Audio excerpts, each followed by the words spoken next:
कहानी शेर का छल और बलिदान का सबक। एक समय की बात है, एक घना जंगल था जिसमें कई जानवर मिलजुल कर रहते थे। उसी जंगल में एक बूढ़ा शेर भी रहता था, जो अब शिकार करने में असमर्थ हो गया था।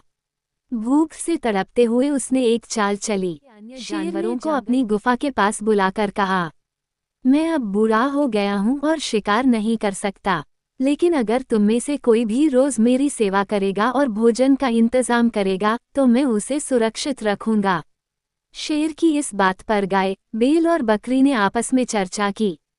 वे जानते थे कि शेर पर भरोसा करना सही नहीं होगा, लेकिन डर के मारे वे कुछ नहीं कह सके।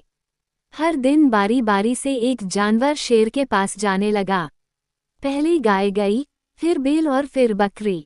शेर कुछ दिनों तक खुद को कमजोर दिखाता रहा, लेकिन जैसे ही उसे मौका मिला, उसने गाय और बैल को मारकर खा लिया। अब सिर्फ बकरी बची थी। उसे समझ आ गया कि शेर ने उसे धोखा दिया है और अब उसकी बारी है। लेकिन बकरी चालाक थी। उसने शेर से कहा, महाराज, मैं मरने से पहले एक बार जंगल के राजा से मिलना चाहती हूँ। मेरी आखिरी इच्छा है कि मैं सब जानवरों को बताऊं कि आपने कितना बड़ा त्याग किया है। शेर यह सुनकर खुश हो गया और बकरी को जाने की अनुमति दे दी।